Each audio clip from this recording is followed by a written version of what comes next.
श्री सीताराम शिखा अवस्थी के चैनल में आप सभी का स्वागत है। मैं हूं शिखा अवस्थी। 18 दिसंबर दिन सोमवार को अन्नपूर्णा माता का जो 17 दिवसीय व्रत होता है वह पूर्ण होगा। तो जो लोग 17 दिनों से पूजा अर्चना कर रहे हैं वह लोग भी उसी दिन अपना व्रत पूर्ण करेंगे, माता की पूर्ण विधिवत पूजा अर्चना करेंगे। और जो लोग एक दिन की पूजा अर्चना करते हैं तो वो लोग भी 18 दिसंबर सोमवार षष्ठी तिथि पर माता अन्नपूर्णा की पूर्ण विधिवत पूजा अर्चना करेंगे। तो माता की पूजा अर्चना किस विधि से करनी है इसका वीडियो मेरे चैनल पे पहले से है, आप वहां से देख लीजिए।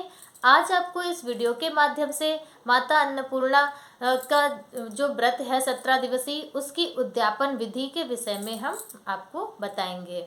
तो माता अन्नपूर्णा के व्रत का जो उद्यापन है वह किस विधि से किया जाता है, जिसकी हम आपको सरल और सूक्ष्म विधि बताएंगे कि किस तरह से आप अपने घर पर स्वयं अपने आप से आप वह व्रत का उद्यापन कर सकते हैं। और अगर आप आचार्य को बुलाकर, क्योंकि उद्यापन है 17 वर्षों से आपने इस व्रत को किया है, तो अगर हो सके तो आप आचार्य को बुलाकर इस विधि को संपन्न कराएं। और नहीं तो अगर नहीं हो पा रहा तो कोई बात नहीं, आप स्वयं भी माता से प्रार्थना कीजिए और उनका उद्यापन विधि कीजिए। माता आपको पूर्ण फल की प्राप्ति कराएंगी। तो आपको कैसे उद्यापन करना है उसकी विस्तृत जानकारी इस प्रकार से है कि सर्वप्रथम आपको अन्नपूर्णा माँ की जो व्रत है उसका उद्यापन अगहन माह की षष्ठी तिथि, शुक्ल पक्ष की षष्ठी तिथि को माता का जो व्रत है वो पूर्ण होता है, जो 17 दिनों का जो व्रत करते हैं। तो उस व्रत में आपको सुबह सूर्योदय से पहले स्नान आदि करने के बाद अपने घर की पूर्ण साफ सफाई कीजिए और अपनी रसोई में जहां आप माता का भोग प्रसाद बनाएंगे वह भी पूर्ण स्वच्छ और पवित्र होनी चाहिए, क्योंकि माता को पवित्रता, स्वच्छता और यह सब बहुत ही ज़्यादा प्रिय है। और माता अन्नपूर्णा की पूजा अर्चना में बहुत सावधानी पूर्वक माँ की पूजा करनी चाहिए। तो उसके लिए आप अपनी रसोई घर को पूर्ण स्वच्छ साफ कर लीजिए। उसके बाद माता अन्नपूर्णा का नाम लेकर अपने जो आपका गैस चूल्हा है उसकी पूजा कर लीजिए। चंदन अक्षत रोली से ऐसे पूजा कर लीजिए। फिर आप माता के पकवान जो माँ को चढ़ाए जाएंगे वह आप बनाएंगे, प्रसाद बनाएंगे। प्रसाद में पंचामृत होनी चाहिए, पंजीरी होनी चाहिए और 17 तरह के पकवान होने चाहिए। 17 तरह के पकवान, मीठे पकवान होने चाहिए। नमकीन कोई भी वस्तु माँ को अर्पित नहीं की जाएगी। ना नमक से बनी हुई कोई वस्तु भोग में लगेगी और ना व्रत करने वाला भी नमक की कोई भी वस्तु प्राप्त करेंगे, खाएंगे भी नहीं। जो व्रत करते हैं अन्नपूर्णा माता का वह नमक का सेवन बिल्कुल भी नहीं करते हैं। तो इस तरह से आपको 17 तरह के पकवान बना लेने हैं माता के भोग प्रसाद के लिए। विभिन्न प्रकार के फलों की आवश्यकता होगी, विभिन्न प्रकार के ऋतु फल, पुष्प, माला इत्यादि, और धान की बालियाँ, केले के पत्ते, माता की चौकी, माता की मूर्ति होनी चाहिए। ब्राह्मणों को भोजन के लिए भोज आप कराएंगे ब्राह्मणों का, तो उसके लिए भोजन भी तैयार होना चाहिए। और जो 11 मतलब कि 17, वैसे तो 17 वर्ष यह व्रत किया जाता है। 16 वर्ष व्रत करने के बाद 17वें वर्ष में इस व्रत का उद्यापन किया जाता है।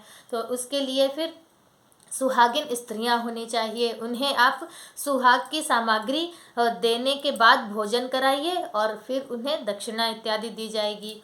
तो इस तरह से इतनी आवश्यकता आपको होगी। माता को चढ़ाने के लिए भी श्रृंगार की सामग्री हो और वस्त्र इत्यादि, अगर हो सके तो साड़ी, क्योंकि अब उद्यापन आप कर रहे हैं तो एक माता को साड़ी अर्पित कीजिए। तो इस तरह से आपको पूर्ण पूजन सामग्री की आवश्यकता होगी।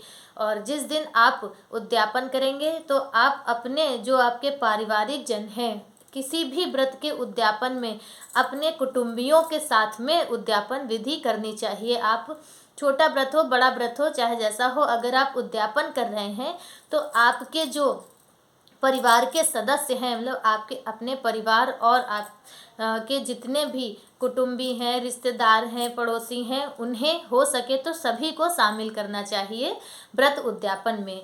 तो उन सभी को भी आप बुलाएं, आमंत्रित करें। उसके बाद शाम के समय माता की विधिवत पूजा करें।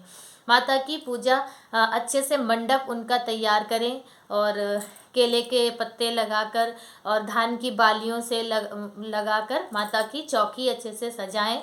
नए धान के चावल या नए धान की ढेरी पर माता को आप स्थापित कीजिए। फिर माता की षोडशोपचार पूजा कीजिए, उनका स्नान कराइए माँ को। फिर आप चंदन, रोली, अक्षत और पुष्प, ऋतुफल और समस्त सुहाग की जो सामग्री है, माता के वस्त्र, या सब माँ को अर्पित कीजिए।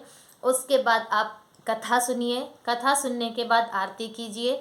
आरती करने के बाद फिर आप जो वो 17 गांठों वाला धागा आपने बांध रखा है, वह धागा खोलकर माता को अर्पित कर देंगे। तो जब वह आप धागा अर्पित करेंगे तो ऐसा माँ को बोल कर करें कि हे माता अन्नपूर्णा, हे माता पार्वती स्वरूपा माँ अन्नपूर्णा, शंकर प्राण वल्लभा, हे गणेश कार्तिकेय की माता, हमने जो संकल्प करके 17 गांठों वाला धागा बांधा था वह आज आपको समर्पित कर रहे हैं। आप हमें सुख, सौभाग्य, पुत्र पौत्रादि और आरोग्यता, ज्ञान, समस्त धन धान्य से हमें परिपूर्ण करें और हमारे घर के भंडार को भरें। इस तरह से प्रार्थना करके आप वह जो धागा है माँ को अर्पित कर दीजिए।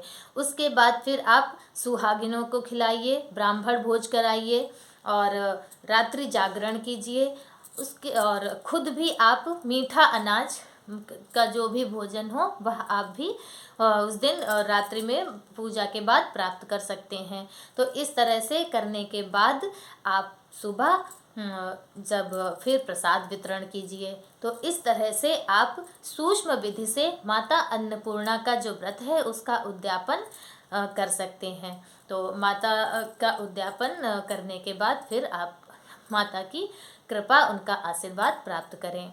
तो अन्नपूर्णा माता के विषय में, उनके उद्यापन के विषय में मेरा जो यह वीडियो है आपको कैसा लगा कमेंट करके ज़रूर बताएं। माता अन्नपूर्णा की कृपा, उनका आशीर्वाद आप सब पे हमेशा बना रहे। जय माता अन्नपूर्णा। श्री सीताराम।